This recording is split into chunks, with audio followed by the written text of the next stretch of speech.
Hey folks, this is Rhykker, and welcome to the next Diablo IV developer live stream update. I'll be your co-host. I'm a YouTube content creator and professional Diablo fan. And I want to thank the Diablo team for having me here today. We're going to be diving into some juicy topics, and we have with us some folks who will take us through those. We have with us...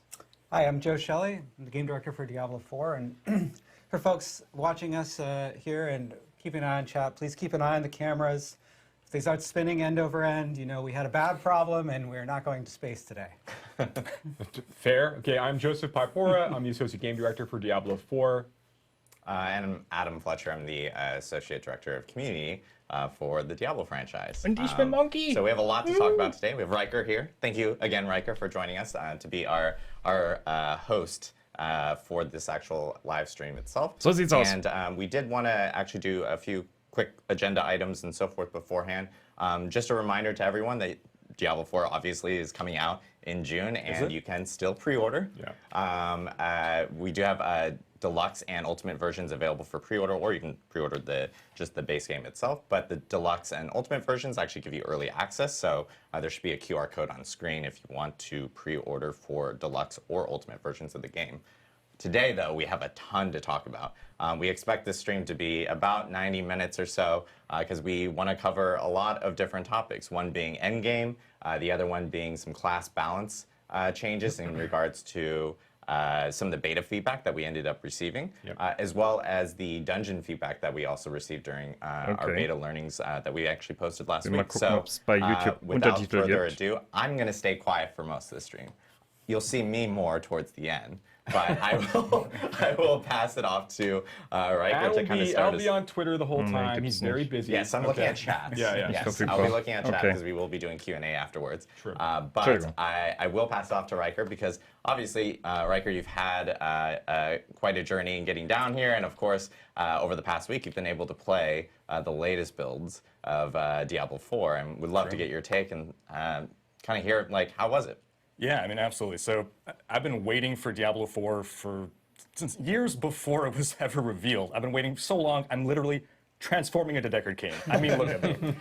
So yeah, when you reached out for the chance to come to the offices, play the latest build, then getting to come here, getting to experience it, getting to talk to some awesome people who gave me awesome insight into the build, into the systems, and get to play with decked out characters, endgame builds, seeing all the synergies coming together with the items, the Paragon boards and everything. It's really been a blast. Awesome. Good to hear. I know one of the first topics that we wanted to jump into was, I believe it was talking a little bit more about the world tiers and the capstone dungeons, I believe. Yeah, because that's basically the gateway into all the other topics, right? Because we have the world tier system is like the different difficulties, and the capstone dungeons is how you unlock those and then get access to all that end game stuff. So I think we have some footage to show while Joe, you want to talk us? Yeah, let's talk about this. So yeah, I guess the first thing I want to talk about here is when players are going through the base game experience, they're finishing the campaign, they reach level 50, they get to move into their first world tier content, which is the Nightmare tier. But before they gain access to that, they actually are going to have to go through what we call one of our end cap dungeons. These are longer and more challenging dungeon spaces that have big boss encounters mixed throughout. They kind of serve as like milestones where players are expected to pass in order to gain access to that next world tier. Now, Rhykker, when you were playing, you had a chance to actually check out your first end cap dungeon, at least as part of this test. Like, what was your experience playing through this? Yeah, so the first end cap dungeon, all right. I was one of those guys who was saying veteran difficulty is too easy, crank it up. So end cap dungeon, I think the first one, it's recommended level 50. I was level 45, thought I was a hotshot, went in there. It was a humbling experience. That's how I discovered that, yeah, if you die enough times, you got to go back to town to repair your gear. So hardcore players beware. I had to learn like boss mechanics, study, adjust my build, and eventually put my tail between my legs, go power up a bit more before trying it again. But then conquering it felt like a really great achievement, very satisfying. Yeah, these aren't really spaces we expect players to want to go and like try to farm and try to get a lot of things out of. It's more these are milestones, gates for players to pass and gain access to that Nightmare tier. Die Dungeon, die man macht, get into this next den nächsten Schwierigkeitsgrad freizuschalten. A few new features. We're talk about macht man einmal und das war's. So you'll start to see that Kein Late-Game-Content. by the Helltide system. You're getting access to Nightmare dungeons. You're going to start to see unique items begin to drop in different parts of the game. And then you're going to start to see sacred and ancestral items also begin to appear in World Tiers 3, and then particularly in 4. Ich sitze immer am Weg. And also, in addition to those things, the world, of course, is becoming more dangerous as the players step into Nightmare and Torment tiers, World Tiers 3 and 4 respectively. Monsters are going to do more damage. They are going to be more aggressive. There's a number of changes. Joe, do you have any thoughts on like some of the changes we made to monsters in World Tiers? Yeah. You know, one of the things I love about the capstone dungeons functioning as unlocks for the World Tiers is that you've got this the general gameplay loop of getting more powerful, optimizing your build, getting more gear, and then you have something that you're testing yourself against. And then when you defeat that, you move into this entirely new world tier with all of the additional like systems and mechanics and features that unlock. So you're really moving into a place where new stuff is happening. You're unlocking new cool stuff. Yeah, enemies are more aggressive, they're more accurate, they're faster, they're moving more quickly. You start to deal with champion creatures, which are just more powerful minions that can show up in your elites and be affected in certain ways. That's right. Like yeah, the monsters have certain cooldowns between their attacks. They have logic for how they do targeting. They have projectiles. Some projectiles have seeking. True. Yeah. So they can home to some extent. And they have some logic about how they group up and how they decide which people to target. And so a lot of those different parameters we adjust as you go up in world tiers to make the monsters more threatening, because of course the players are getting more familiar with the game, they're getting more skilled, and they're also getting access to more tools in terms of new abilities through legendary powers or even unique items. Yeah. And one of the things we wanted to make sure we didn't do too much is it's easy for us to imagine that we could just make the game more difficult by increasing the damage the creatures deal or increasing the amount of hit points they have as going through these encounters. But we wanted to make sure that the world felt more dangerous as you progress into these higher world tiers, and that requires more work when working with monsters and those various encounters to kind of like create that extra level of challenge. Did you kind of determine and sense anything like kind of going from world tiers like 1 and 2 into like world tiers 3 or 4? Oh, I definitely felt it. You stated in the difficulty descriptions, I guess I just glossed over it and I just expected more damage, more health. Yeah, I know how difficulty works. But I was starting to feel, oh, the world just seems more hostile, more aggressive. And that's when I realized, oh, there's a lot more at play in the increased difficulty here than just bigger numbers, which is nice. There's one more thing I want to talk about with regards to world tiers as well. And this is I'm very excited about this talk in general. I've been waiting to have a lot of these conversations and with the audience so they can kind of convey some of the more interesting depth and complexities associated with some of the systems. So in world tiers, you gain access to two new sets of itemization tiers. In world tier 3, you gain access to sacred items that may appear for you. And then world tier 4, you gain access to ancestral items that could be dropped for players as they're going through those spaces. Now, with the players leveling up from 1 to 50, the items that you're getting from monsters that you're killing are going to be, the power is going to be based on their strength and level. So if you are, you're playing in the beta and you're killing level, 35 monsters for whatever reason, and you're going to be getting slightly more powerful gear as a result of that because the monsters are more challenging and they're going to be dropping better gear for you. But once you have reached level 50, and that basically that flow means that as you're leveling up and you're fighting more challenging things, you're going to continue to like slowly upgrade all of your gear over time. You'll find a ring here, and a helmet there, a pair of gloves. That's great. That's how we want you to kind of like get exposed to itemization systems as you're progressing through initially in the game. But once you get into World Tier 3, things change a little bit. So items that drop, you have a chance to be sacred. Not every item in World Tier 3 is sacred by default. The higher the level of the creature that you're fighting, the more likely the chances that items dropped from that creature will be sacred in nature, or also based on the kind of content you're completing. But sacred items, when they drop, can actually they drop at a very large range in terms of the power that they can have. So you could get into World Tier 3, you could kill a pack of elites in your first dungeon in World Tier 3 at level 50, and you can get an item out of that group. Maybe it's a rare, a rare item that drops out from that group that is powerful enough that could serve a level 70 character. So the sacred item tier basically is going to have gear in it that goes from level 50 all the way up to level 70 in terms of like the power swing there. Once you get a little bit higher, it's a little more likely to get slightly higher in the range, but it's very likely you can get those really, really great drops really early, which we think is super exciting because we want you to be trying to like always be looking for like just the right ring, and it could show up like your best in slot ring for that for sacred tier might show up at level 51. And that might be the one that you want to hold on to for the entirety of that tier. Kannst also Gear bekommen, was weit über deinem Level ist. The level requirement for this ring, for example, is not 70, right? No. So the level, that's a great point, Joe. So the level requirement for this is actually to be set at the level at which you actually loot the item. So once again, we have trading in the game. If you are level 50 and you get a really, really great ring drop, that's going to be good for not quite your build, but like maybe maybe you're playing a bleed barbarian. And this is really, really good for like a berserk build or like a big fury build. And you say, okay, I want to give this to you can hold on to it. That could be a really valuable item to trade because it could be that its eye power is such that it's like really good for a level 70 character. The required level for the ring itself is level 50 because you got it at level 50. And that's going to raise with the course of time. We think that's going to be super fun for players to chase. And there's more of that as you get into the ancestral tier, but that's not all. I think the next thing we're talking about is actually legendary and unique items. Okay. So, all right. We've talked a little bit about legendary items in the past. I really want to focus on things that we haven't spent a ton of time discussing, but to give a general overview, legendary items in general are attached to like legendary powers. And these legendary powers, or reverse, legendary powers attached to legendary items. Legendary powers basically are designed to appear on multiple different slots. So, an aspect might appear on an amulet, but it might also appear on gloves, or it might appear on ring, or it might also appear on weapons. These things have a tendency to be in a lot of different places based on the power itself. And we like this because it let players like extract aspects and powers from items and put them into other items that meet these certain criteria.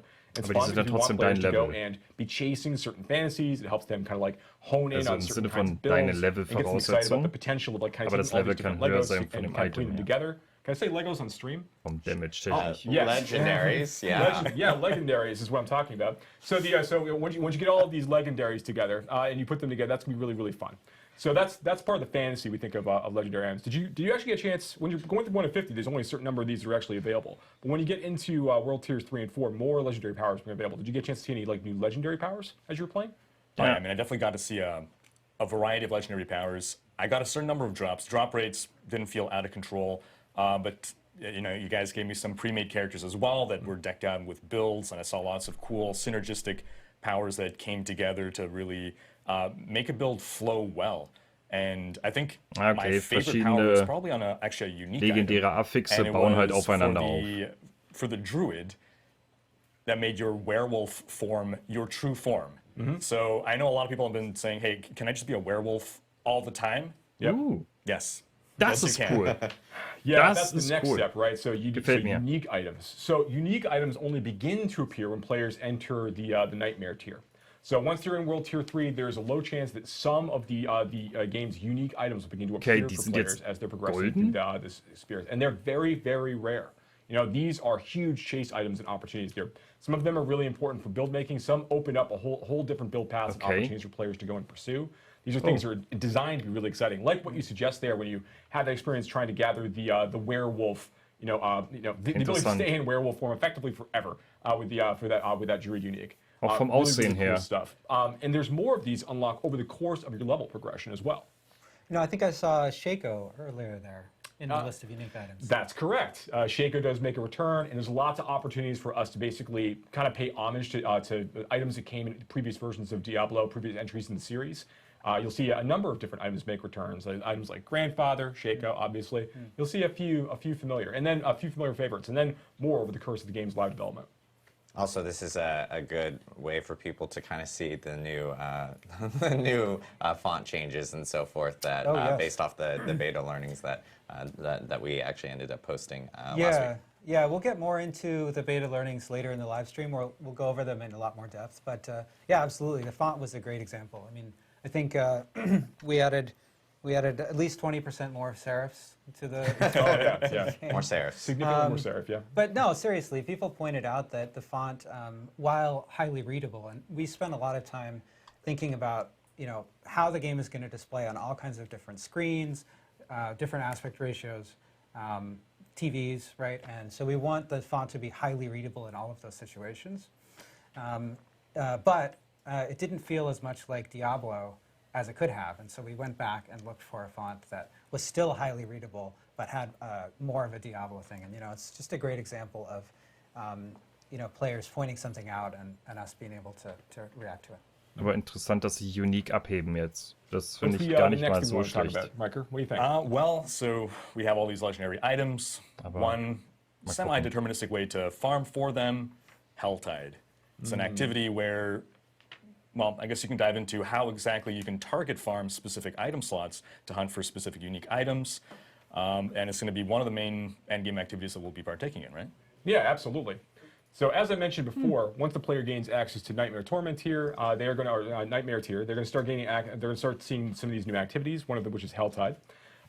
Helltide is basically going to be the situation where you're running in through the world of Sanctuary. The sky turns red, blood begins to fall from the sky, new monsters begin to appear. Everything is more challenging. New events are going to start showing up, and importantly, as you're killing creatures when you're within one of these Helltide areas, you're going to be getting what we call cinders. It's this new currency players will be able to collect while they're specifically within these spaces. And this is great because you get to take these cinders, and as you're wandering through the overworld, you might be running on your other players. You might be helping them do events together. Everyone's getting their own cinders as they go. You'll be looking for these Helltide caches you can see here. And these are great. To your point about being able to target farm for certain kinds of items. So every one of the caches in the Helltide zone is actually tied to an item slot. And they all have different costs. So you'll be gathering cinders by playing within this space, trying to locate one of the caches that have the item type that you're looking for. Whether maybe you're looking for an amulet or looking for a ring. Maybe you're looking for a Shaco. So you're looking actually to go find a helmet cache. You want to keep trying to go after the helmet cache and the rare, desperate hope that you're going to get exactly the unique item that you're looking for, right? That's cool. We want to give you some of that opportunity, to target farmer a little bit. But there's actually a little bit of fun there too. So one of the things that's one of my personal favorite parts of the Helltide there's the idea that the players there's an extra set of stakes, right? When the players running around these cinders, they have the chance if they die, they're going to lose about half of their cinders every time they fall. And they don't drop on the ground; they're gone. So you have to be very careful about when you're looking to overextend as part of the combat experience. Du verlierst nur die Hälfte, wenn du jetzt getötet wirst und die umwandeln möchtest. Das ist interessant. You are putting yourself at more risk the more you try to gather and für Hardcore weniger, aber it is that you're going to lose things. Right. Just and softcore. there's a time limit on Helltide too, right?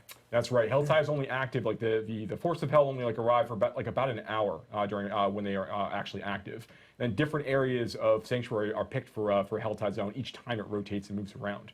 So you need to make good use of your power. And if you leave a Helltide Zone, those cinders are gone. You have to spend them. So if you see that the clock is ticking down, you're getting 5 or 4 or 3 minutes away from the end of the Helltide, you got to find yourself a cache to kind of deposit those things. Yeah, absolutely. My experience, I first jumped into a Helltide event with, I think, 23 minutes left on the clock. So I start by, okay, I'm scouting out the different chests or caches. Das finde ich jetzt nicht gut. Okay, which is the one that has the slot that I'm looking for? What are the different costs? And then I'm doing some quick math. Okay, I'm gathering cinders at about this rate per minute. I have this many minutes left. Okay, I think I could afford the most expensive, the weapon slot, and I got to backtrack to that place in order to get there. And then I died. And I'm like, okay. Recalculating. Yeah. Okay, how much time do I have left now? And okay, GPS, so quickly. Yeah. And then I died again. And like, better luck next Das bedeutet, die Helltides sind nur ab eine gewisse Zeit, I'll have a better beziehungsweise plan. nur in Now, einer granted, you can gewissen still Zeit get und danach legendary verliert man items, anscheinend you den can get Rest. really good drops inside Helltide experiences while you're killing monsters. So it's not like Wenn man you das lose nicht those innerhalb cinders, der you lost Zeit all ausgibt, was man opportunities gefarmt to win. hat. But obviously, it does take a little wind out of your sails if you just happen to get jumped at the wrong time. Again, another great opportunity for there to be players nearby when they're trying to help out in those situations. Dieses Yeah, ganze one of the things I Zeitding, think das is really ist cool nicht about this gut. is that Nee. these chests or caches, boxes with loot and awesome loot inside, right? Each time a Helltide appears, they're in different locations, That's right? right. So you have to go and find them, as Rhykker was saying. But for the duration of that Helltide, they're in fixed places. So, when you go into the Helltide okay. area, it's ist also- useful to scout out and see where the caches are. Es for ist the also item keine spots that dauerhaft you're interested bewegende in. Ebene, And then es you ist can, halt ein mentally fixer remember, Punkt, der okay, auf I der wanna Map farm around auftaucht und here, da ist dann I'm gonna come back here, I'm gonna Helltide get Event. this item or whatever. And one thing I want to call out here, you saw one of the caches on the screen earlier, in some of our video that we captured for it. Now we did capture that with the UI off, so you can't see the icon above it, but there is an icon that says, in here there are boots. That's correct, So you yeah. will know before you open that cache what's in it. And I mean, Okay. that's not all. I mean, there's other risks and dangers inherent in Helltide areas. This is an opportunity for you to fight some different bosses. Again, like I mentioned before, there are different events and things that actually are going to be showing up. And of course, we can't really have such a wonderful experience as Helltide without our baby boy, the Butcher, showing up occasionally and causing serious mayhem and mischief in the overworld of Sanctuary. So lots of really fun things happen inside these Helltide areas over the course of the Und der player's Butcher experience. kann da auch kommen. And it's also an Yay! opportunity to farm a special crafting material, right? That's correct. There are craft materials like Fiend Rose and things that really are coming directly from Helltide encounters and those experiences. So you are looking to also get some of the materials you need for like really high tier like weapon and item upgrades from going through these places. So Helltide is what we're doing to farm crafting materials in order to target farm specific drops. Another big activity that we're going to be doing, Nightmare Dungeons. You want to talk a bit about that? Yeah.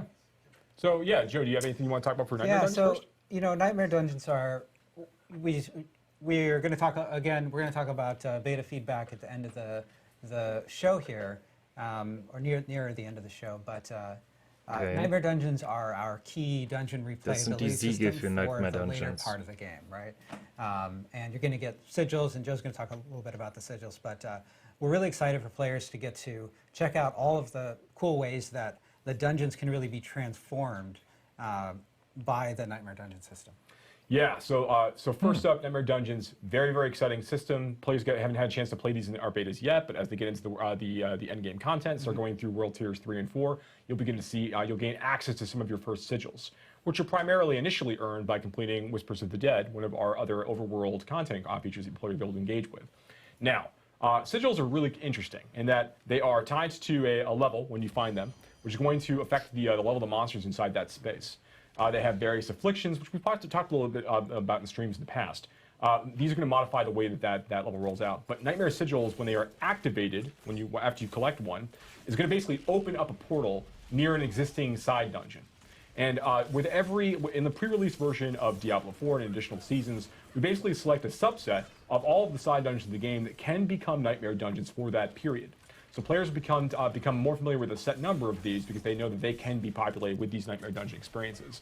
So you might already know, whether it's Annex Claim or whatever it is, what the layout of a given dungeon might look like normally. But Nightmare Sigil is going to change that by introducing these new afflictions and then also these greater afflictions. We showed earlier in the video like this. Right now, actually, we're looking at this hell portal, nightmare portal that can open up and basically spawn in all these monsters from other like monster families. It might not be native to that dungeon, which is pretty cool in that we like the idea that players are going to have to kind of deal with these new different threats than what they're typically used to as part of that encounter.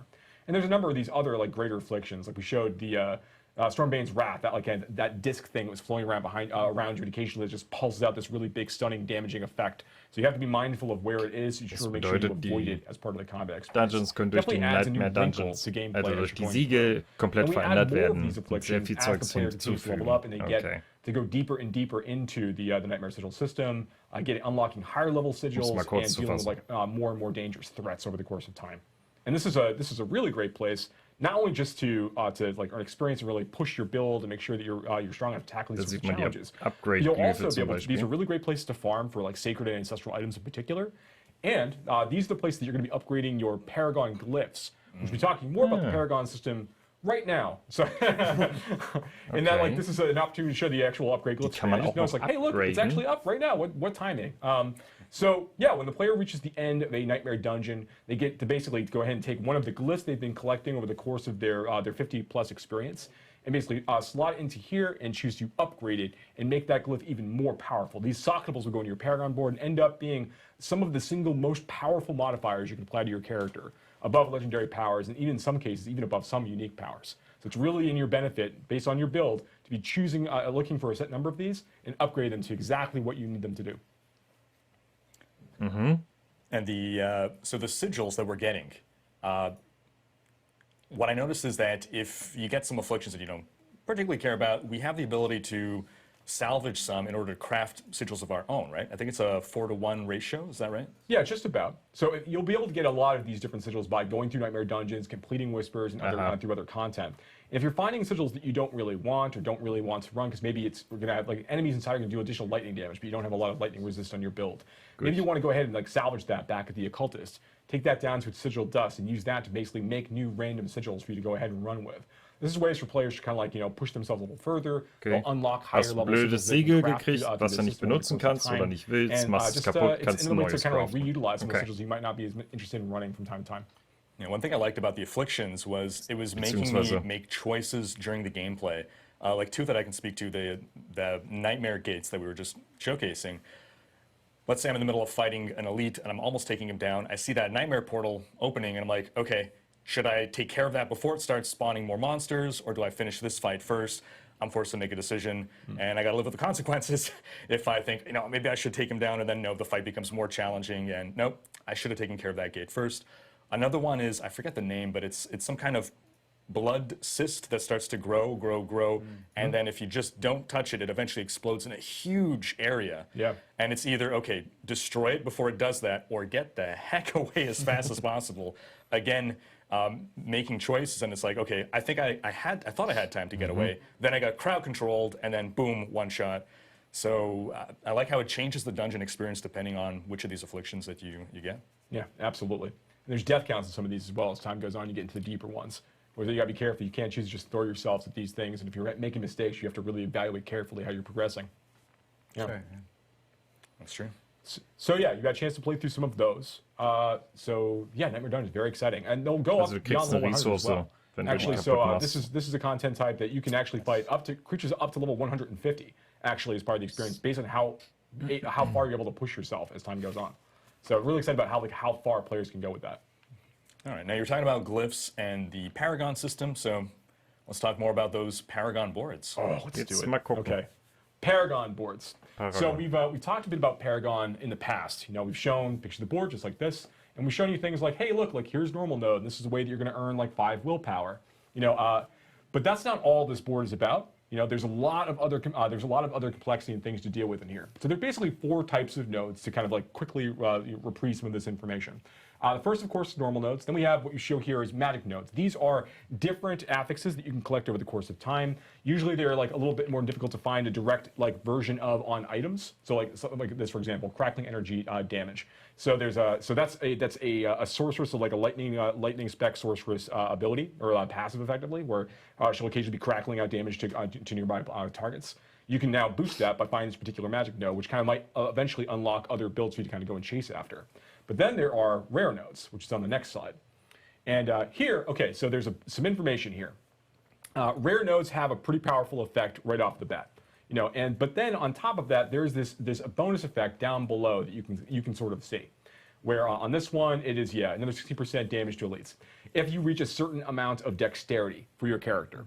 So the point here is that, like, rare nodes on their own, of which there's about 10 or more per board, rare nodes are already pretty powerful generically. But then on top of that, if you were able to hit these thresholds for the stat requirements for these rare nodes, that is going to make them very, very potent for you indeed. And when you're looking at the board, these are some of the most critical things you'd be thinking about when you're plotting your path through each board, which of course there are a number of boards available for you at launch.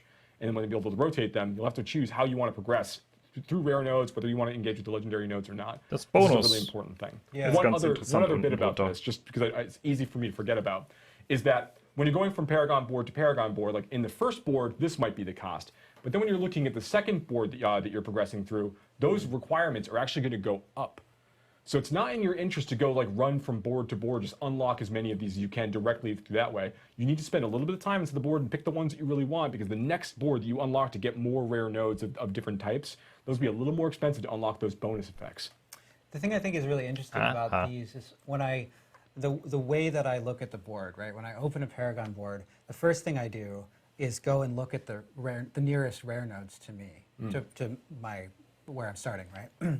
And then I look at the requirements for those bonuses, and then I start looking at the normal nodes on the way. I'm like, oh, okay, well, I'm pretty close to the dexterity required here through my gear.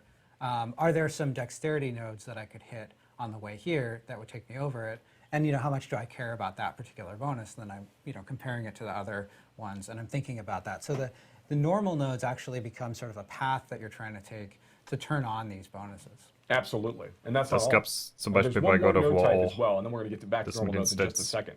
So then we have our legendary nodes. So every one of the boards for each of the classes has a legendary node somewhere on it. And these are really, really powerful powers like you'd expect. They are a legendary power, effectively unique to the Paragon board system for that class and for whatever that particular board is trying to convey as its overall build type. So these are really, really powerful things to go and collect, but they're actually not the most powerful thing. This is just an additional extra powerful affix you can kind of apply to your character, but you kind of do this in concert with other things that you're looking for, like I mentioned, the rare nodes. And I also talked before about glyphs, and we're going to talk about that next. So when you basically, as you're going through the board, there are going to be these sockets that you can unlock. And the sockets are going to be sitting adjacent to a number of other regular nodes. Now, the way that glyphs work is that you're going to put them into one of these sockets, and they are going to be affecting nearby nodes and also fueled by other nearby nodes. So if you hit certain thresholds inside some of the glyphs, you're also going to unlock powerful bonuses. They're going to also affect nearby nodes at the same time. And as I mentioned before, glyphs can be leveled up pretty high. They continue to grow the radius of the affected nodes as you level up through certain tiers. So it means they can affect larger and larger areas. Okay. And the boards are not symmetrical in nature as you're progressing through. Because the player can rotate their board and choose which gate they actually want to enter from, you have to like kind of choose from board to board where are the sockets on this board. Are they near the stats I really want for this glyph? Because this glyph is going to be fueled by dexterity nodes within range of the glyph. Die Glyphen verändern alles drumherum critical strike damage in einem gewissen Bereich. That's a really important choice to make, and because all of the boards have different configurations, alles, was drumherum geskillt wurde, beeinflusst auch die Glyphe, you have a sobald lot die of interesting eingesetzt decisions ist. to make about like where you actually want to invest your time. How does it matter? Like, how does it feel to do this relative to the rare nodes you might need on that board from a different board instead? Like, fun decisions for players to make as they're going through. We want ultimately to feel like the Paragon board system allows for like soll halt abgeschätzt werden, wo setzt du die dann ein, weil es wird halt alles teurer etc. Very different paths to the Paragon board, different decisions to make. Soll sich das halt gut überlegen. Yeah, it's something that we talk about a lot with Diablo IV. Is the idea that even if you have, let's say Incinerate is a powerful sorcerer build for, and you want to play Incinerate, you're not going to necessarily be the same, have exactly the same loadout as another Incinerate sorcerer. That's right. One thing I found really cool about the Paragon system that I didn't realize at first is that every Paragon board is almost like a Paragon class, like a specialization class, where it's all built around a certain theme, fantasy, playstyle, and it all revolves around that central or off-central legendary node, and then the rares kind of support that same theme, and it extends to the blues. So like on a Necromancer, like, oh, this board is like the pure summoner fantasy, and this one is the blood mage. And looking at it that way really like made it very cool for me to be able to explore, okay, I can merge these two together. I'm going to go like bone and blood and just further explore and dive into that specialization. Yeah. Man könnte sagen, there's 220 Paragon points that players will be able to have by the time they finish leveling up their character at level 100. We want those choices to feel like they've got meaning individually. Players can respect the number of those choices if they want for gold cost. We want to be able to play with this system and be able to like kind of experiment with different ideas as they go. But importantly, we want them to feel like that the choices they made for the 220 matter a great deal to their overall performance. Yeah. Okay. Ja, super Und die Boards sind anscheinend haben so gewisse Themen oder alles dreht sich die legendäre Node. At this point we can talk about some of the beta learnings. We had a beta, the community gave a lot of feedback. And you folks took in that feedback, digested it. Das heißt zum Beispiel im Wirbelwind-Barbar könnt ihr jetzt meinetwegen noch mit Blut oder irgendwas, also nicht Blut, aber mit anderen Fähigkeiten kombiniert werden. Deswegen werden auch nicht viele Wirbelwind-Barbaren alle gleich aussehen, sondern irgendjemand anders nimmt ja auch gerne mal eine andere Tafel dazu. So there's a lot of text on this screen. You've had an opportunity, if you've been following along, to check out our blog that documents a lot of the changes that we were able to make as a result of Achso, das ist das noch, die Veränderungen jetzt, die jetzt letztens im Blue Post waren. And also from data that we get. We get a lot of data. Der leichte Buff für Barbar und how many Druid times someone dies in our Necromancer's dying a lot in this dungeon, or is this boss killing barbarians a lot of times? And we can use that alongside player data to identify areas where there might be a class deficiency, or areas where maybe something is exceptionally strong compared to other things that are balanced to be the same power. And so, in general, one of the things that we looked at from those two beta weekends is feedback that the Barbarian and the Druid, the melee classes, felt weaker than the Necromancer, Rogue, and Sorcerer. And there are a lot of aspects to that. So there's some nuance in here, right? Like for the Barbarian, we identified that the Barbarian, at low levels in particular, needed more damage reduction sort of built in. And so we added this passive damage reduction. So you're just going to take 10% less damage just flat no matter what choices you're making as a barbarian, and that's to account das for ist seltsam, some of the ways the so barbarian eine has to get up and close. Balancing-Sache einfach reinzuschmeißen. Einfach zu sagen, okay, der Barbar ist am Anfang schwach, der macht jetzt 10%, kriegt er jetzt weniger Schaden. Das ist seltsam, dass man sowas macht. Could really benefit from some buffs. In fact, I think, Rhykker, you got to play the Druid a little bit. I did, yeah. So honestly, when I first saw the patch notes, I was like, oh, I was hoping the Druid would have gotten a bit more love with regards to spirit generation. But then I played an endgame build of, it was a perma-werewolf storm druid. So I'm a werewolf who's casting storm skills, and the playstyle was so tight, it flowed so well. It just all gelled together once you got the full kit, the full build together. And I went into this week with a certain class favoritism, where I had rogue, I had necromancer, sorceress, barbarian, and then druid in dead last. I'm completely confused now. I think druid might be my favorite now.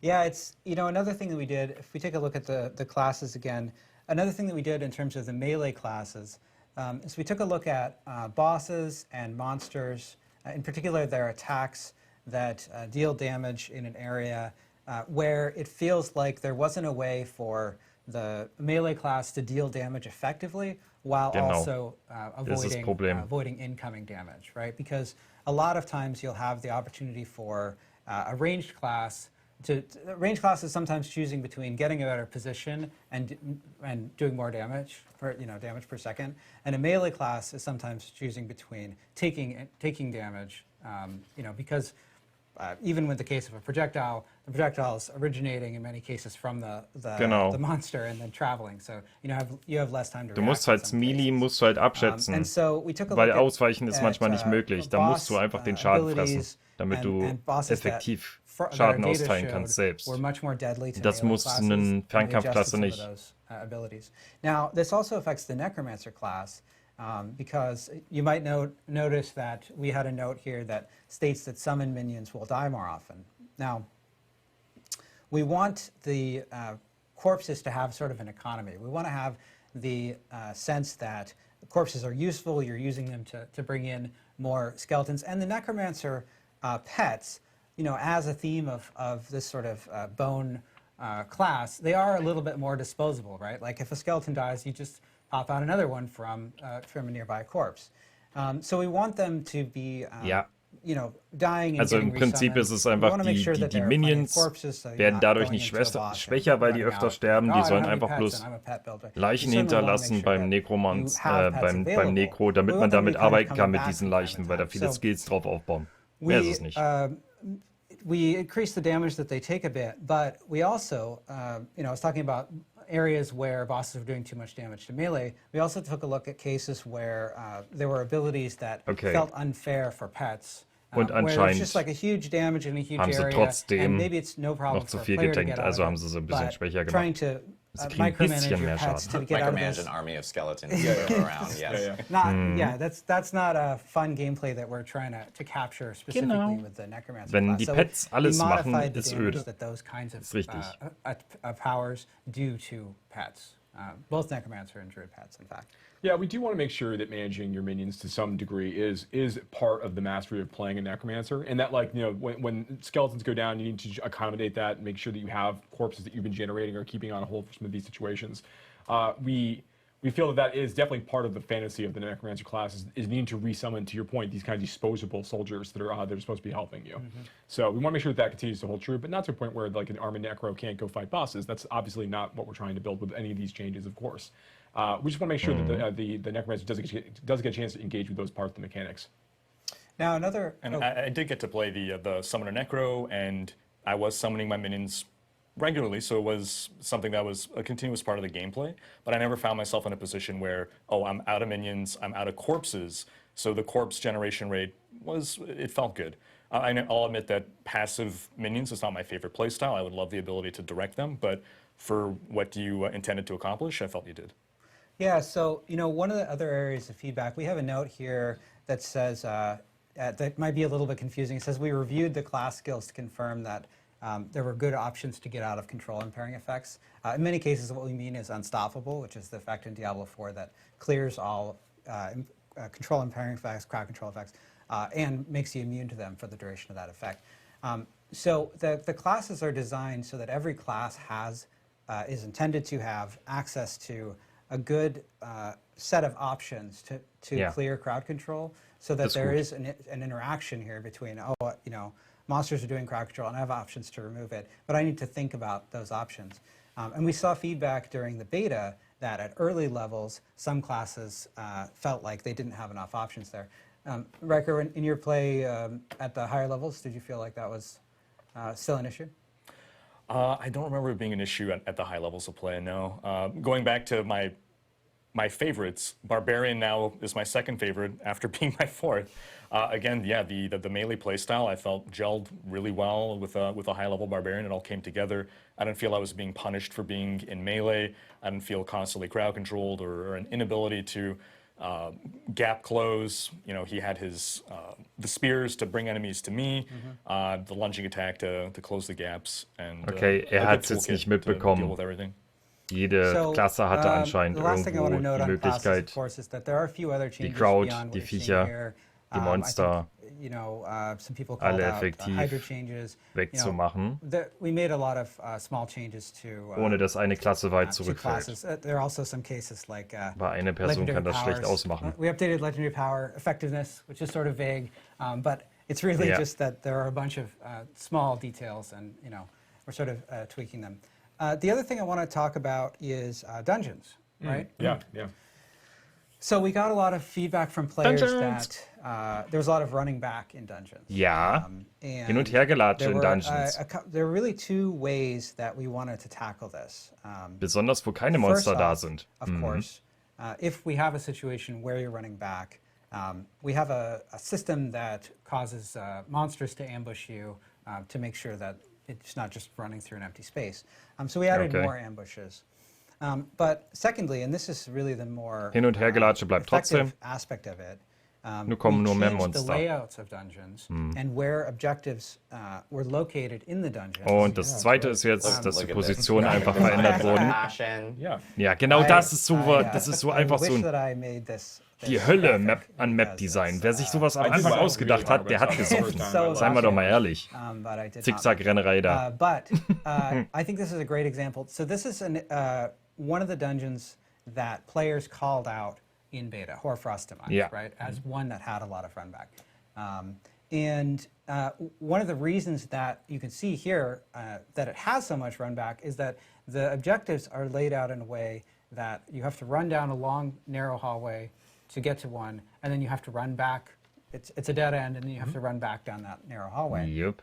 So we changed the layout of Hoarfrost-Demise like this. Right. So you can see that the objectives, Mehr Sackgassen. Those diamond icons there on your screen, are along the main path of the dungeon.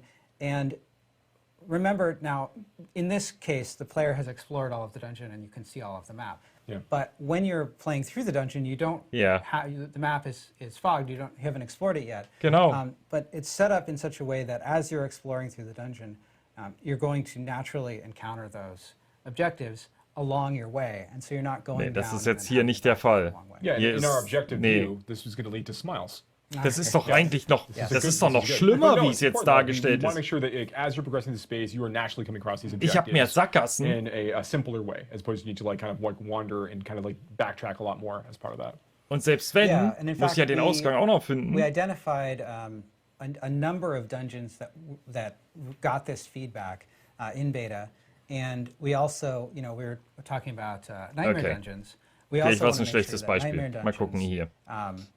have this. So, we böser address this Smiley. dungeons as well because of the Bedeutet nicht playability gut. system, as we were just talking about earlier. Mal This is geguckt. another example of Cordragon Barracks.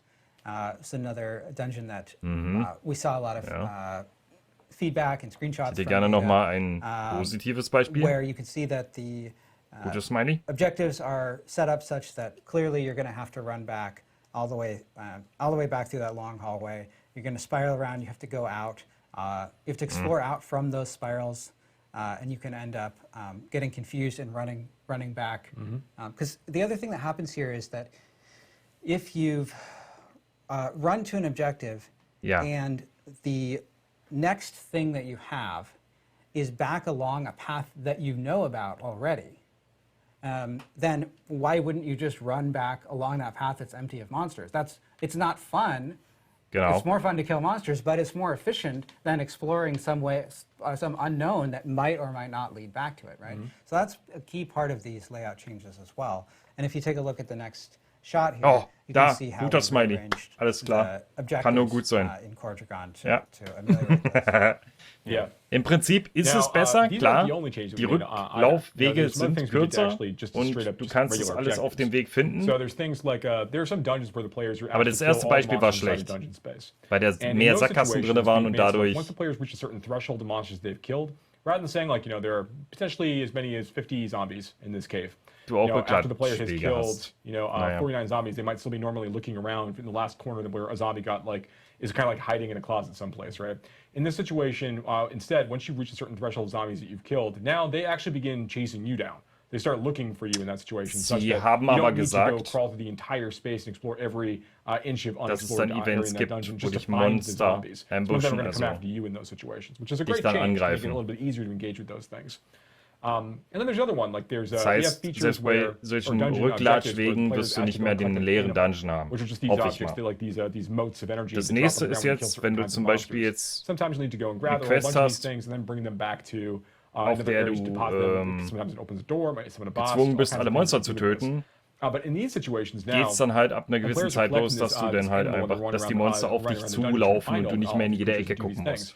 You're going to also gain various buffs by picking these up. You're going to gain some resource back for your class. You're going to get some other things. It's actually really great. When you actually deposit these things, you're going to get a health potion. So there's lots of things we're trying to do to make sure that those experiences help speed you up and feel great to engage with, while you're also going through a lot of the layout changes that Joe just talked about. Yeah, I'm glad you pointed out kill all monsters, because players rightly identified a couple of key problems. Like first off, with kill all monsters, of course, if you're having to go and hunt down one of those monsters, that's effectively backtracking, right? You're running through an empty space.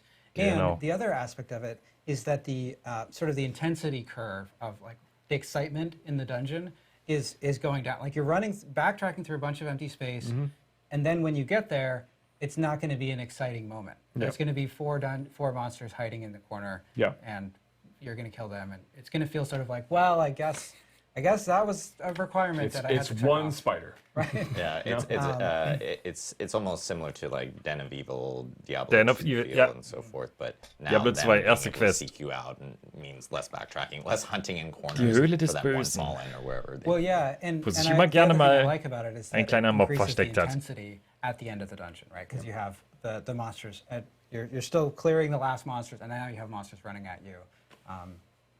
But what was your experience with these changes? Yeah, so this is probably my #1 complaint about the beta was the sitzt backtracking. halt nur da, um in deren a dungeon at some point Argumente reach a zu, point where I'm like, okay, zu I have to run bestätigen back or I have to go look for a und monster. für den And Namen. with these changes, I don't think I ever had one of those moments, or at least I'm not going to say there was zero backtracking, but there wasn't enough that it would have come up as an issue that I would have Also, complained das about. I know ist some people irgendwo, ich say, meine, oh, suck it up, backtracking has always been part of Diablo, it's Rhykker part of the ist game.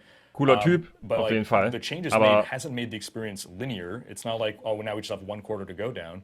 As you were saying, like now if you do go on a side path, there could be things to run into. bringt But just nix. overall, everything from an experience standpoint just flows a lot better. I know with beta learnings and Also, everything that we took in from the community and we posted on the blog, we actually had a big question in regards to dungeons and resetting dungeons. ich habe vielleicht nicht so viel Reichweite, aber ich könnte mich da auch daneben setzen und immer alles bestätigen. For you guys to be able to clarify a little bit, because there's tons of questions, and then we tried to clarify, and I think we made it worse. So we're gonna Let's re-clarify the clarification. Exactly. Yes, so the reset dungeon button, right? Keine Sorge, kein böses Blut. So we added this Ich button. mag ihn selber, habe ihn selber sehr oft earlier geguckt. in development, when there wasn't an easy way for dungeons to reset naturally. Auch wenn mir Mr. Lama in SC fact, the way irgendwie we added it lieber led to rüberkommt. some undesirable Mehr Favorite. secondary effects because it was instant. It didn't care hier. if you were inside the dungeon. It doesn't care if the dungeon is partially completed. if you're a hardcore character and you're in danger, you can just press it and grundsätzlich presto, you're all good. Jeder, der Diablo spielt, ist ein Freund. Genau. And since we initially added this button, the amount of time for dungeons to reset organically, we've been working with our online team and Und Hardcore, making changes das ist Familie. Over the course of development, like how Town Portal works, how dungeon reset work. And so the way that it works today, if you are outside the dungeon, and if everyone from your party is outside the dungeon, so if you're alone, just you, and there are no town portals open in the dungeon, then the dungeon will naturally reset over a period of about 60 seconds, about 30 seconds of matchmaking and 30 seconds of cleanup. Or if it's partially completed, like maybe you got halfway through and you're like, you know what, I have to do something else, I'm gonna go, kill a world boss, or, I wanna do something else now. Then it'll take a little bit longer to reset. It takes about 150 seconds, but it'll still reset naturally pretty quickly. And the other case here is that you've got maybe you're doing the dungeon and there's some particular objective in the dungeon or side quest in the dungeon, and someone, one of your friends joins and they want to do that side quest too, right? But maybe you've already completed it in this dungeon. So you can also hop out of the dungeon, which you can use through the Leave Dungeon button right in the UI as well. It does have a short cast time, so not as quick, yeah. But it's quite it's right through the UI. You can do it from anywhere. Invite the other person to the party, to your friend to the party, make them leader, hop in, you'll get a fresh dungeon as well. Yeah, so hopefully that clarifies. You can still reset. Resetting dungeons is still a thing. Das passiert also automatisch, das mit dem Resetten, wenn du lange genug draußen bist.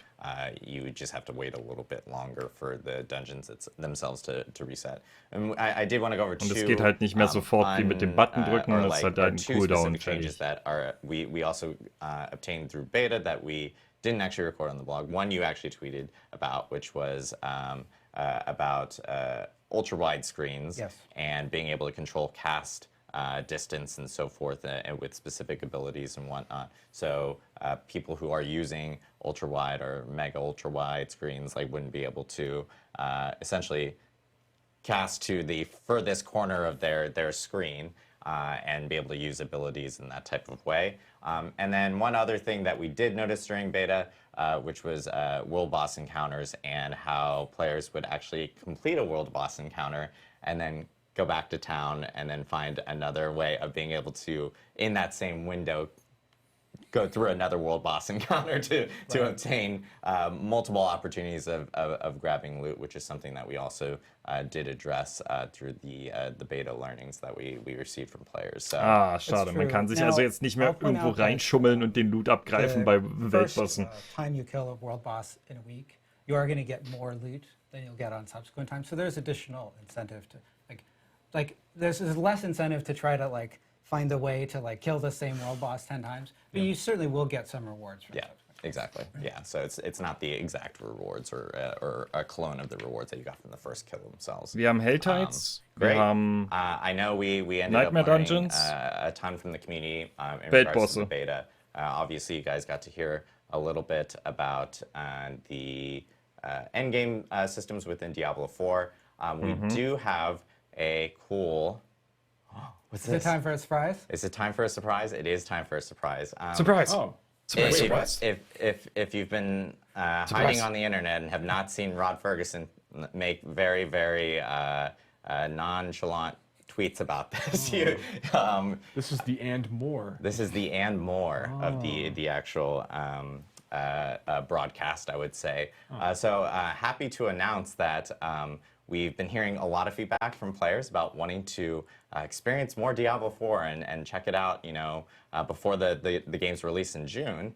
And so on May 12th through May 14th, we are going to be hosting a Server Slam event where all players within Diablo 4 or who want to play Diablo 4 can jump in and actually check out the game again. This is a really important weekend for the team and the dev team here because we need as many people to really log in, Server check out Slam, Diablo 4 and play through das the game. klingt gut, damit der Start dann Because flüssiger we need to läuft. test out our servers some more before we actually launch. Also Joe, noch mal I eine know Beta. you Was have a anderes lot ist es nicht. of want and need an emphasis Aber towards ich this bin specific weekend, gespannt, so be ob curious das to hear. dann besser läuft. Yeah, so von der Performance first her. off, you know, Server Performance. all of the changes that we just talked about in this live stream will be in place on the Server Slam. Yeah, so huge news right there, where if you want to check out any of the changes that we made from beta, you will be able to actually check them out that weekend on May 12th or May 14th. That's right. Okay, And alle the other thing I Änderungen wanna sind point da dann out auch is mit that We drin. recently announced that we've gone gold. That Diablo 4 has gone gold, and that means that we got all of those changes from the betas in. We did tons of we learned a ton of stuff in terms of our servers, in terms of server configuration, making sure that we were fixing bugs. We deployed hotfixes during those 2 weekends. Also alles, was sie angeprangert haben, soll da drin sein. Improve our confidence for launch through that, and that's why. Also was die ganzen Fixes anging. We're so confident in announcing that we've gone gold. Da könnte man gucken. Now the purpose of this weekend is to slam those servers, right? Really make sure that everything is exactly perfect for launch, because that's really what's important to us. Besser mit dem Barbar noch andere Dinge umschubsen können. On day one, when the game launches, and so come slam our servers. Now, of course, this is very helpful for us because, and it's helpful if you want to play on day one. It's helpful for the Diablo 4 community to come help us slam our servers, but that's not the only reason to do it. When you participate in the Diablo 4 Server Slam, you're going to have another chance to earn the rewards from the first 2 beta weekends. So if you didn't get a chance to play because maybe you were traveling or for any other reason, you have another chance to get your Beta Wolf Pack cosmetic and the 2 titles. And in addition to that, du kannst also alles, glaube ich, kriegen, was in der for this Beta Server Slam auch war. weekend, we've set the level cap to level 20. We've adjusted the legendary drop rates to be consistent with what you'll see on live, rather than the inflated drop rates that we had in the first 2 beta weekends, which were there to make sure that we got plenty of testing on our legendary powers. And on top of that, you're going to have 48 hours to slam these servers, right? Now, during this time, a Shava is going to spawn starting about 24 hours after the servers go up, and then every 3 hours after that. Alle 3 I think it's 9 Stunden opportunities spawnt to der fight a Shava. Weltboss Now, if you get to nach level den 20 ersten 24 and Stunden. you kill a Shava while you are level 20, so max level in this test, in this period of time. What level is it though? 20. It's 20. So you got to be level 20. Yeah. To get don't show up in the Shava at level 5 and think you're going to get this. Yeah, expect you'll get the reward. But what you're going to get is this Cry of a Shava mount trophy, which is exclusive to this Server Slam weekend. You can see it here on your screens. Yeah, the trophy there and that horse's hip on the saddle there. Very nice. Oh wow, that's bigger than I thought. That's awesome. We basically cut a horn. Part of Ashava's horn off, and Ach so, ein Horn von Ashava. Okay, das kann man jetzt sozusagen bekommen denn an dem Wochenende. Wenn man Ashava mount trophies in Diablo are cosmetic mit Level customizations that you can add to your mount along with mount armor. So this is a trophy that you can mount. It mounts, some trophies mount on the saddle. I don't know why I'm pointing to my shoulder. This is where the saddles go, apparently. Yeah. Or they can mount on the side, on the horse's flank, like you see here with this trophy. Yeah. So again, like all rewards from the original first 2 weekends of the beta, including the 2 titles and the Beta Wolf Pack, will be available, as well as the Cry of Ashava mount trophy. And for the mount trophy, you have to be level 20 and kill Ashava. All classes will be available. And you'll be able to explore Level 20 Peaks sein. again, Das ist das Problem an der Sache. 2 beta weekends that we had beforehand. Nicht höher, and of course, Ashava will be spawning much more often Level in 20 this sein. Server Slam weekend for players to actually jump in and obtain the rewards and really help us Nein, out. also so wie ich es verstanden habe, and make sure that we have a smooth launch for Diablo Level 4 20. come June. So huge news for all of this. And we will have a blog that will be going either live right now or live immediately after the broadcast for players to actually read about all this information. And that will be available on Diablo4.com. So make sure to check out the blog, get all your information there, and jump in on our Server Slam weekend, March 12th through March 14th. It's another opportunity to play Diablo 4 before the launch, which is really great.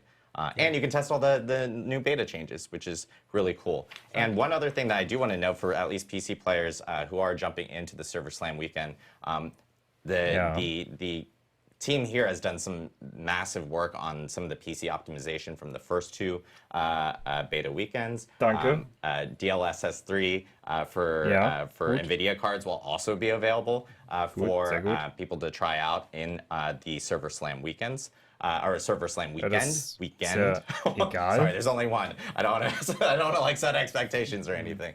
But there's more graphic options and optimizations and so forth for PC players to check out. Das ist ja nicht das Problem. Das Problem lag bei euch an dem Server, nicht an den Grafikkarten. And really helping out with the game. Aber es ist gut, dass sie performance-technisch was machen. Das ist gut. Das ist sehr gut. With Q&A. Rhykker actually has a bunch of questions that he was asking his own community that we will most definitely go through as well. And then we're also going to be grabbing some questions here from chat and so forth.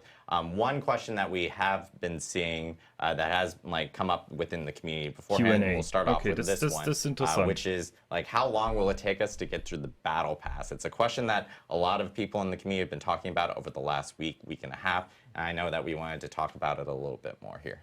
Yeah, I think that there's so I've talked a little bit about this in the past, but I think one thing I really want to emphasize is that when we think about the battle pass for the for Diablo 4 after the game ships, we're looking at our seasonal players.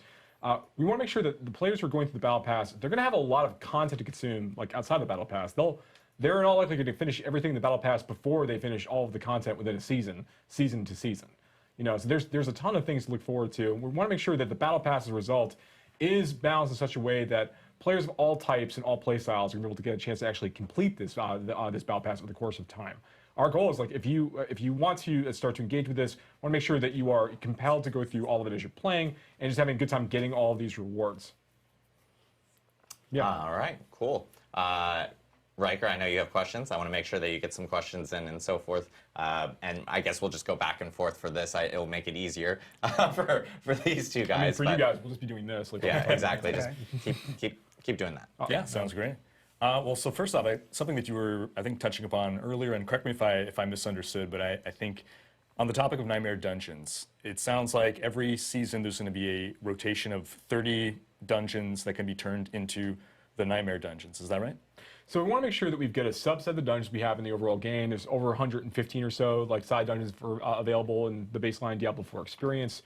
We want to take a subset of those each season. The exact number we're working on, we're going to think about that and think about it. But a number of those we rotate every season to make sure that we are highlighting different kinds of objectives, different sorts of layouts, different monster families, just different experiences. And we also don't want players to feel that they're going to have this world where they have to be thinking about all 115 different dungeons every season, every time, with regard to this system in particular. So that is the idea, is we do want to rotate through these from season to season while we're looking to introduce other ideas. Also, kleiner Pool von Nightmare Dungeons verändert sich von Season zu Season, damit alle ausgenutzt werden an Layouts und alle Monsterfamilien ausgenutzt werden können, sich das alles durchrotiert. So we are going to be making on a regular basis part of our live updates. We're not quite ready to talk about all of our seasonal plans and all of our post-launch plans yet, but I will say this, that we're going to be having a lot of really rich and interesting content updates for our seasonal players, but we're still be making balance changes and adding new legendary items and unique items and things of that nature for players who are playing in the Eternal Realm, the place where you will be able to never have to worry about a character reset or do any of those things. There will always be new infusions of some game content at that level to players going in that space. Cool. But for the richest experience in the post-launch environment, I highly recommend checking out Seasons because we're doing some really, really cool stuff. All right. So one thing that I noticed in the December press beta to the public beta was that changes were made to the skill tree. There were new passive skills, there were new paths made amongst the passive nodes. So I'm wondering, was the skill tree designed in such a way that you can, over the course of seasons or expansions, add new passive or active skills? Yes. So the skill tree really that we have for Diablo 4 at launch really is just the beginning for these classes. We are going to be looking for new opportunities to create more playstyles within each of the classes. We'll be adding new passes, potentially new skills in the future. These are things that we would like to do. It is likely that these kinds of updates, particularly of like new passives, like new nodes, new things in the skill tree, are more likely to happen as part of our our future larger like expansion size updates, rather than things might be happening as part of seasons. We have lots of interesting customization options we're going to be adding as part of seasons, but they might not touch the skill tree specifically. Okay. We've been seeing this question a lot. I've been seeing it in chat as well, and there's I think some confusion in regards to altars. Klingt jetzt nicht großartig verändert jetzt an dem Punkt. Seasons, or will those reset? Like, how does that specifically work? Sure. So Altars of Lilith are one of the features that players can go and collect basically in the overworld that we're going to contribute to their renown total within each of the zones. Well, and give permanent character power as well. Well, I'm going to get there. Okay. So there's two purposes really that the Altars of Lilith have. They have this larger collectible feature where you want to kind of go get all of them for the stat points that you just called out, and then they also provide the renown. So renown is reset on a seasonal basis. So when you start a new character, your renown score goes back down to 0. You'll have to go and finish side dungeons, go do side quests, go find Altars of Lilith, go do these things in order to kind of get that renown back up to unlock all of those benefits. Now you don't need to go do all of that content in the zone to max out your renown bar. There's actually way more activities that grant renown than you actually need to complete in order to finish going through and filling up all of the renown and getting all 5 tiers of the rewards. When it comes to the stat gain, so basically, to your point that you're just speaking about, Altars of Lilith also have another purpose. And that when you find one, they give you a stat boost that's supposed to apply to your character and all characters in that realm. The way that's going to work is that once you've collected that stat boost from a specific Altar of Lilith, that stat effect is going to propagate out to other characters of that game type. So basically, hardcore is going to have its own progression for this, where it's like if you were playing a hardcore character at launch and you go and you do all these things, those stat boosts you collect will propagate to your hardcore characters you would make in the seasonal realm. And the same is true for players who are playing in the normal realm and playing the normal game mode.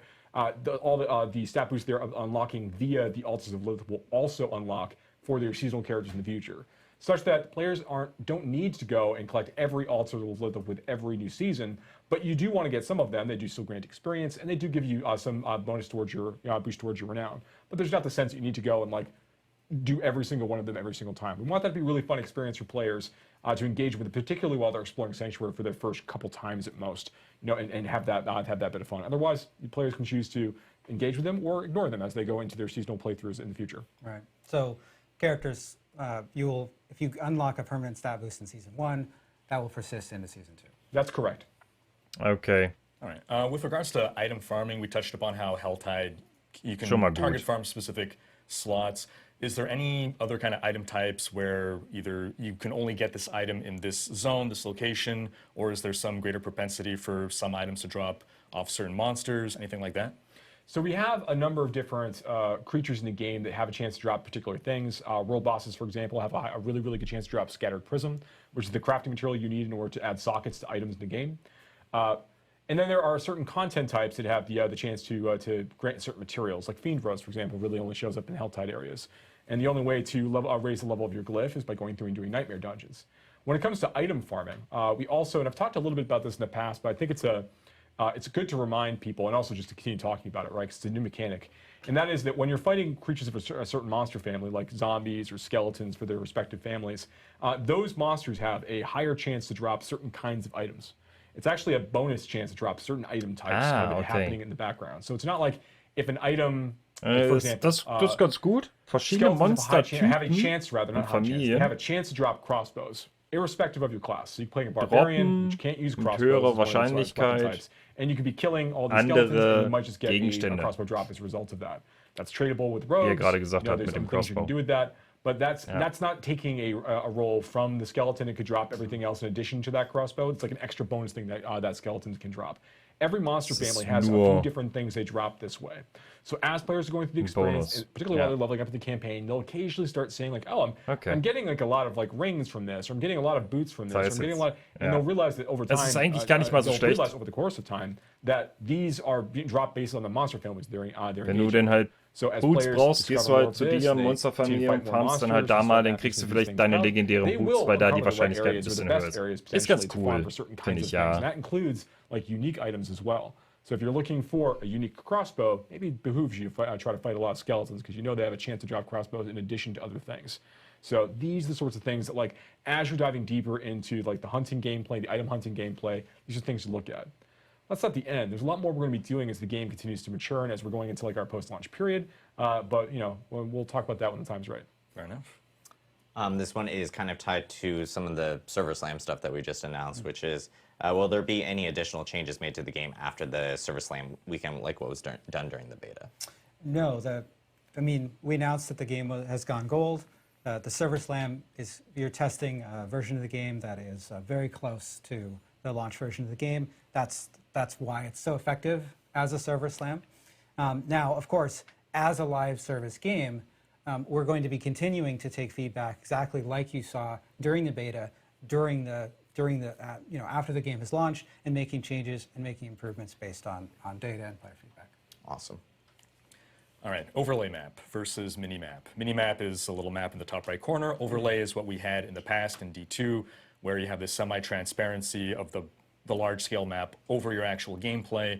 D4 does not have an overlay map. Yeah, a lot of people are asking for it. What's the reason for no overlay? Yeah, so when you're playing through an action RPG and you're playing through that core loop, you're basically switching between two modes of behavior, right? You're killing monsters or you're navigating. And you're switching back and forth between those really quickly. And so it can be helpful to have that be as fast as possible so that you can I just killed those monsters. Okay, where am I going to go? Is there objective to the left or right? Right. And so the overlay map is very effective at doing that. In fact, it's so effective that it's up there's no reason to ever close it. And so there are a lot of solutions that we've seen different games do in terms of like trying to mitigate sort of its effects on combat in terms of fading areas around the player or other things like that. What we're trying to do is we're trying to keep the combat and navigation spaces as clean as possible by separating them a little bit more. And so that's why you see sie wollten es einfach nicht. The pin system on the map. You see, in certain cases, edge of screen indicators on the minimap. We want to add more. Entweder eine ganze Map oder eine kleine Map. Das ist, was wir wollten. You know, our goal is to make sure that players, when they're going back and forth between combat mode and navigation mode, that they have the tools that they need to do it efficiently, and they don't feel like it's a huge. Sehr effizient wäre eine transparente Karte. Look at this feedback. For launch. You know, you won't have an overlay map. We're trying to make that experience as smooth as possible. But we're going to continue to listen to player feedback on this point. Es ist doch nicht schlimm, so eine Overlay-Map zu machen, are all dungeons going to be single floor iterations? Kann jeder doch entscheiden, ob die an- und ausstellen will, ganz einfach. Like maybe multi-level dungeons or anything that brings like elevation or depth and so forth into those. Vielleicht sehen wir es irgendwann nochmal. Oder auch gar nicht. One of the things that we did in Diablo IV that's really cool is that you don't have to load between dungeon floors. An interesting effect of that is that you might not always notice when you're going down a floor into a lower floor. There is there are staircases and there are sort of moments where that shows up, and there's UI that appears that shows up. But in many cases, our dungeons do have multiple floors, and because it's so seamless, you don't always notice. Now, in terms of you know, when you think back to Diablo 1 and adventuring down through the cathedral, and it's this very deep dungeon, our dungeon tech can certainly do that too, and that's certainly something that could be a cool option for the future. Awesome. All right. With regards to PvP, is there any kind of instancing to separate out solo players versus groups, or are we going to see like four-man squads ganking lonely players? Nr.3, genau. Yeah, you will see four-man squads ganking lonely players. I want to make sure I'm really clear about this. The fields of hatred that we have in Diablo 4 are not a place for honor. They're a place for slaughter. So if you go into those spaces, you need to be mindful that you are entering a chaotic realm of danger and threat. That's the fantasy. That's what we're trying to do. Now, players who go into these spaces might also be fortunate and find that there's a number of other players that are trying to peacefully farm up in various resources while they're fighting there, and not actually be interested in engaging in PvP immediately. That also is a situation you might occasionally find yourself in. Maybe you decide that you want to take advantage of them, and you show up and decide that you want to go and gank those players and take their things. Ja, genau, einer gegen 4. Greed gets the best of us all at some point in time. But I want to make it really clear that there are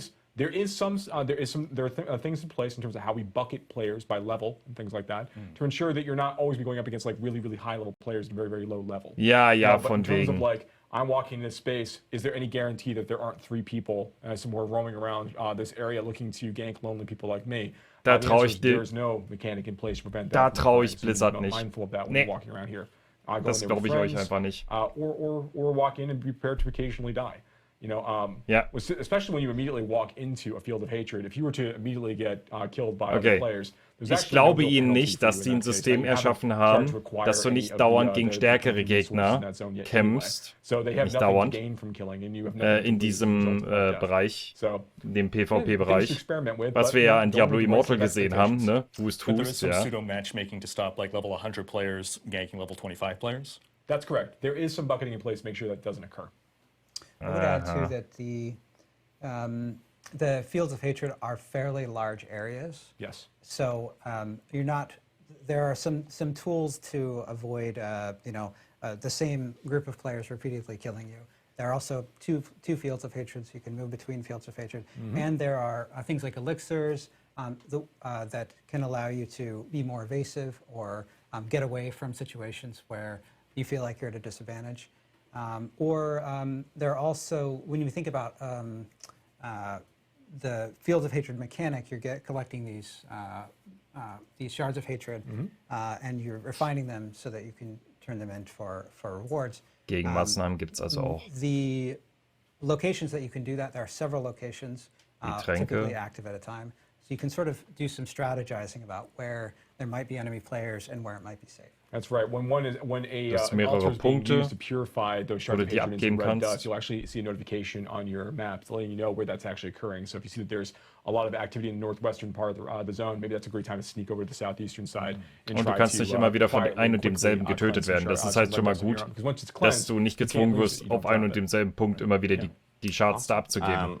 We have a lot of questions related to like seasonal stuff and battle pass stuff. I just want to note that we actually are our next live stream in May, in early May, soon TM, will be actually focusing a little bit on our seasonal structure as well as battle pass and so forth. So we're actually going to leave those comments specifically for that. I keep looking down at the monitor and the people in production behind me keep going, Adam, what's wrong with you? That's just me. In regards to other quick questions that we do have, I'm going to just lightning off a few questions that have been coming up. These are kind of related, I would say, but one is co-op on PC. Have we looked at doing something like that? And then separately, mouse and keyboard on console. Is that something that we've also looked into? No couch co-op on PC, no mouse and keyboard on console. There you go. Mainly because, as you guys know, PC, like the account structure on Battle.net and having 2 accounts at the same time on one PC is a little difficult. And then on console, right now it's just controller play. And as we get past launch and so forth, we'll look at more into feedback and everything from that end. I guess last question from me.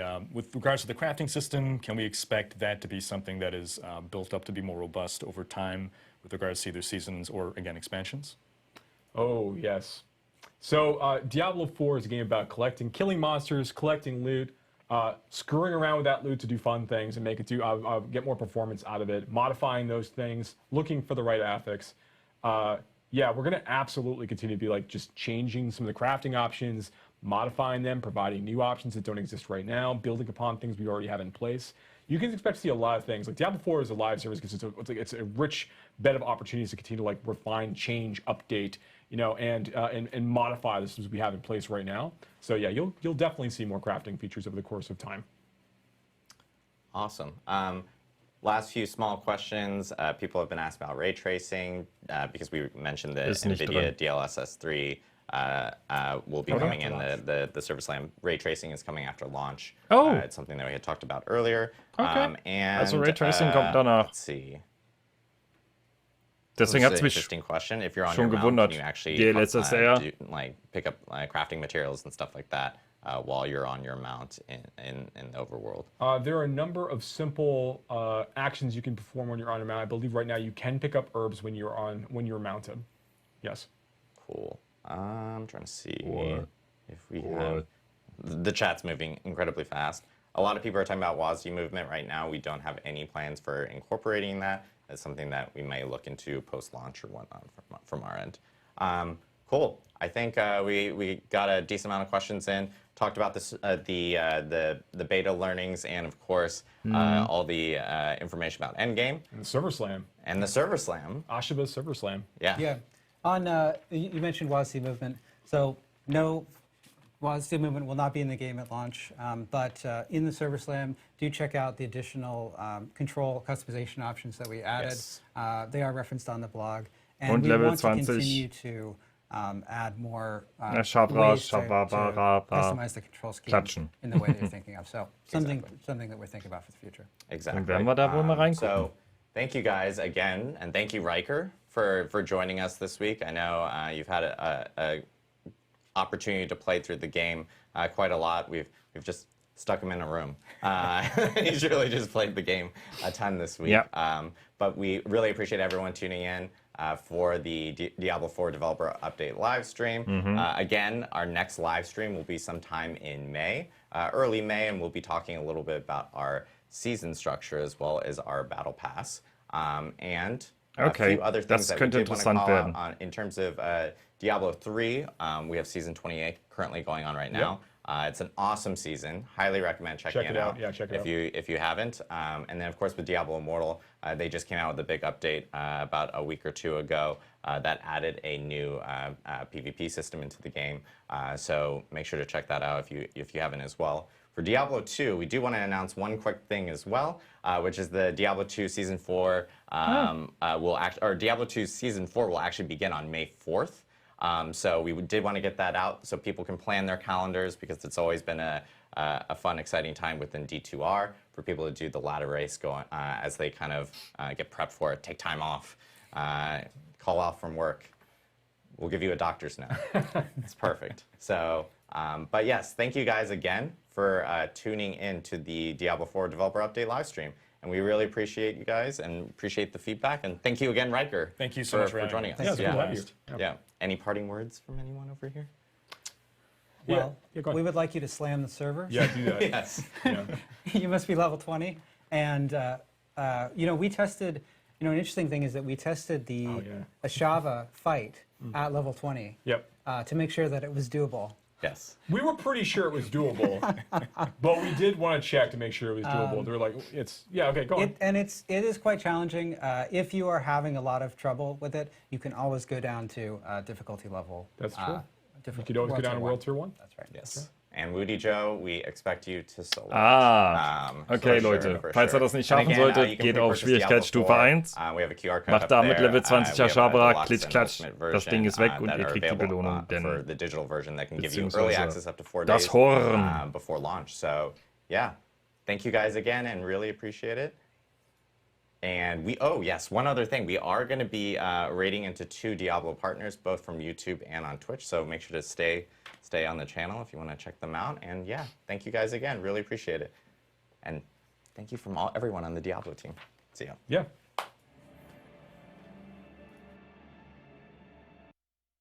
So, kurz dazu. Wir haben ja gesehen, dass in Diablo Immortal, dass es da wirklich ein System gab, in dem man mit Absicht zusammengewürfelt wurde zu,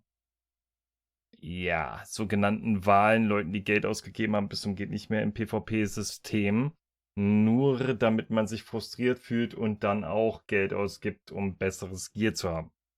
Deswegen habe ich gesagt, ich glaube nicht, dass ihr da ein System integriert habt in PvP, dass das fair bleibt. Das kann ich mir nicht vorstellen und das wird wahrscheinlich auch schwierig zu balancen sein, aber ich glaube Ihnen, dass man kein Level 65 auf einen Level 20 in The Dance of Evil zusammenschmeißt. Das glaube ich schon wiederum nicht, das wäre ein bisschen bitter. Aber, was man dazu sagen muss, ich habe da Pause gedrückt. Egal. Aber was man dazu noch sagen muss, Ja, das müssen wir uns alles angucken. Ja, ob das so sinnvoll ist, dann überhaupt dieses Dance of Evil, diese ganzen Charts da abzugeben und überhaupt den PvP-Risiko als Hardcore, jetzt sage ich mal, einzugehen, das ist dann wieder so die nächste Sache. Ja, ich finde es ganz cool. Müssen wir mal gucken, was jetzt da auf uns zukommt. Am 12. werden wir das erstmal ein bisschen daddeln. Und wenn wir da nochmal reinschauen, ob sich jetzt, sage ich jetzt mal, der Barbar ein bisschen besser anfühlt dadurch oder nicht. Und bei dem nächsten, wie soll man sagen, Meet and Greet oder bei der nächsten Besprechung über das Spiel werden sie so ein bisschen über die Seasons erzählen und was in der Season vonstatten geht. Ne? Also das könnte dann auch nochmal interessant werden. Was jetzt zum Beispiel bei dem Battle Pass drin ist, das wäre auch noch ganz interessant. Mal schauen. Ja, da waren mehr Informationen drin als beim letzten Mal. Ist ganz gut. Alles andere schauen wir beim nächsten Mal. Hab ich jetzt irgendwas vergessen noch zu erwähnen? Nee, also nicht wirklich, glaube ich.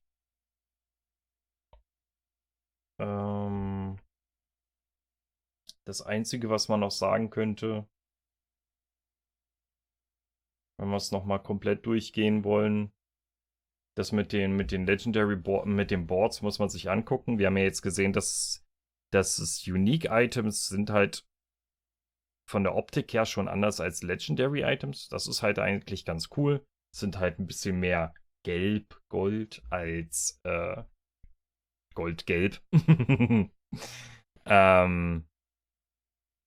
Das mit den Nightmare Dungeons haben wir auch gefunden. Meine Frage wäre jetzt nochmal eigentlich generell gewesen, was passiert denn jetzt für die Hardcore spielen und jetzt immer wieder ein und dieselben Anfangsquests machen müssen, etc., etc., ob es da noch andere Möglichkeiten gibt oder das ist halt so eine Frage, ne? Wenn du immer wieder die Story durchspielen musst, hängt sie dir wahrscheinlich zum Hals raus.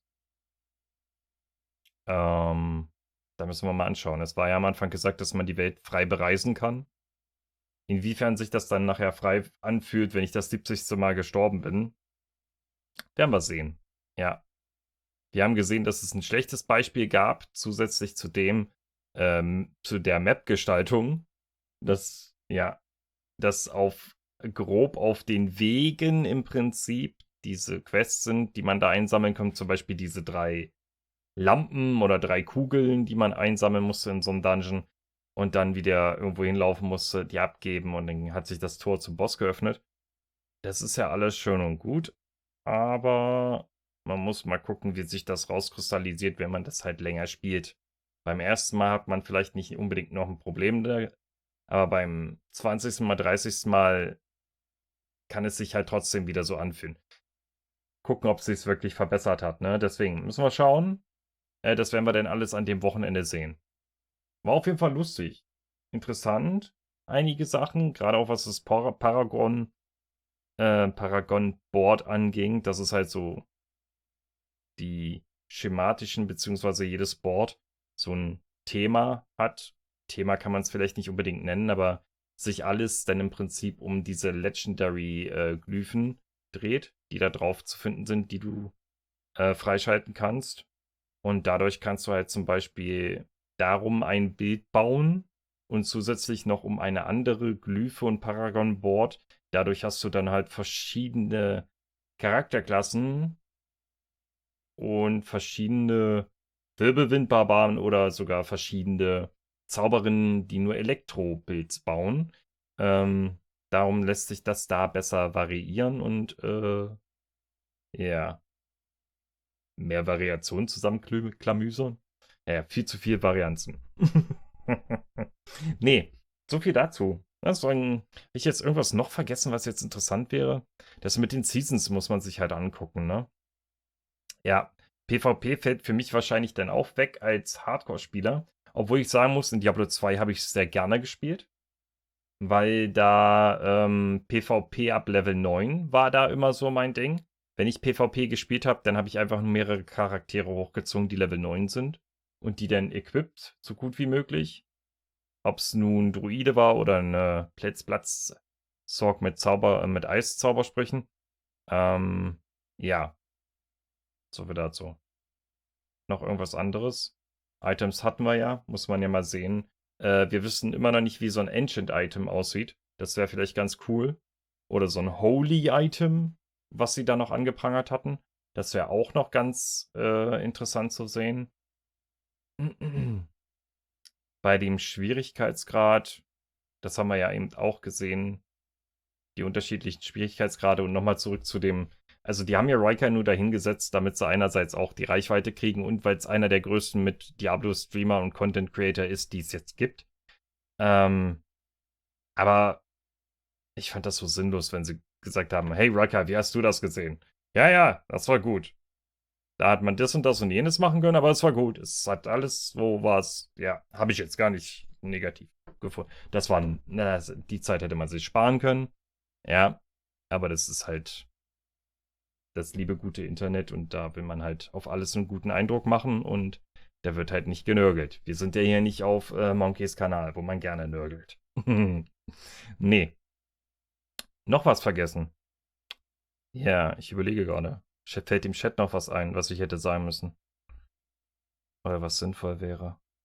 Das mit der Karte ist einfach schiere, wollen sie halt nicht integrieren. Es wäre nicht schlimm gewesen, wenn man so eine Overlay-Karte einfach für jemanden, für die Leute konzipiert, die es haben wollen. Es würde sogar sehr viele Leute geben, bin ich der festen Meinung. Würde ich sogar meine Hand ins Feuer legen, dass viele eine transparente Karte haben wollen würde. Und das wollen sie halt einfach nicht und haben es damit begründet, dass es halt, dass man sich in zwei verschiedenen Modi befindet, ne? Ja, entweder ist man da am Rummetzeln oder man ist am Rumsuchen. Eins von beiden geht nur. Rummetzeln oder halt in der Stadt und Sachen machen und planen. Naja, nicht weiter schlimm.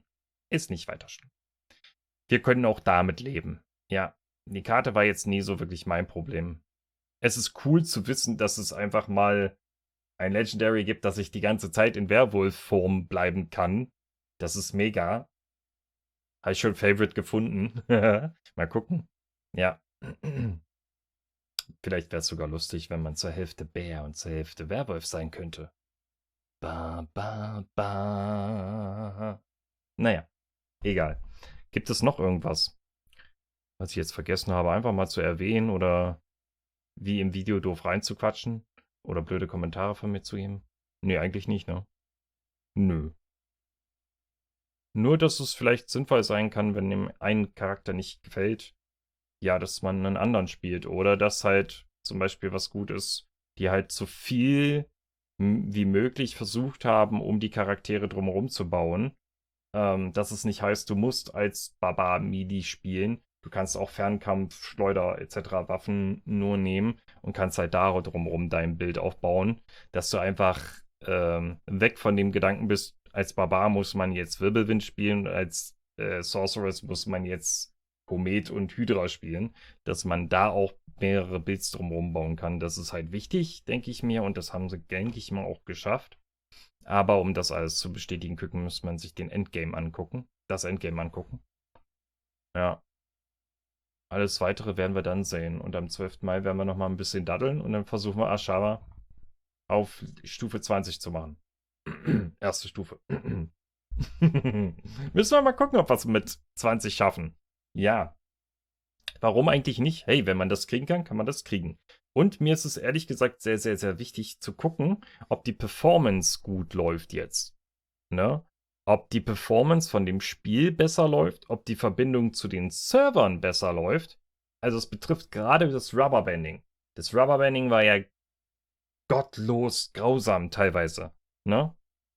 Also, da gab es schon Dinge, ne? Oder die kleinen Fehler, dass man jetzt nicht aus der Stadt rauslaufen kann. Ja. Dass die Kisten einfach alles weit zu weg ist. Das sind so Kleinigkeiten, wo man sich denkt, okay, das geht dir jetzt, das mit der Kiste, dass sie zu weit weg ist vom Wegpunkt in der Stadt. Da muss man mal gucken, ob das irgendwann gefixt wird oder ob einfach die Stadt dann nicht mehr genutzt wird und man eine andere Stadt nimmt, um sein Zeugs von A nach B zu schleppen. Das könnte ich mir auch gut vorstellen. Ich freue mich auf jeden Fall drauf. Und schlechthinweg Performance und Server testen, da schauen wir mal. Weil die Grafik, fand ich, war nie das Problem. Das Problem war die Performance und die Serververbindung. Und wenn sie das beides hinkriegen, vorzugsweise meiner Meinung nach das mit dem Server, ich kann mit ein paar Pixel weniger leben, aber ich kann nicht damit leben, einmal 5 Sekunden zurückgeworfen zu werden und in den 5 Sekunden dann irgendwas passiert, wo ich verreck. Ja. Das kann man sich als Hardcore nicht leisten, das wäre auch ärgerlich. Darum wünsche ich mir das schon, dass das reibungslos losläuft. Also Leute, alle mal 12. bis 14. einfach mal drauf stürmen auf die Server und versuchen, das Ding zu knacken, damit die das auch zu Release richtig hinkriegen. Ja. Gut, dann wären wir auf jeden Fall mit Diablo an der Stelle jetzt und mit dem Talk durch. Gibt es noch irgendwas, was ich sagen sollte? Nee, eigentlich nicht, ne? Also mir fällt jetzt nichts ein. Wenn ihr noch was zu berichtigen habt, klar, oder mich verbessern wollt, klar, oder eure Meinung abgeben wollt, klar, viele Klars, dann, keine Sorge, ich bin nicht Joko, würde ich sagen, ihr schreibt es einfach unter den Video als Kommentar, lasst ein Abo da, den Daumen nach oben und die kleine Glocke. Dann sehen wir uns beim nächsten Mal. Keine Sorge, es ist kostenlos. Zumindest auf YouTube. Beißt nicht und einfach über den Schatten springen, auf den Knopf drücken. Und wir sehen uns beim nächsten Mal. Bis dahin. Tüdelü!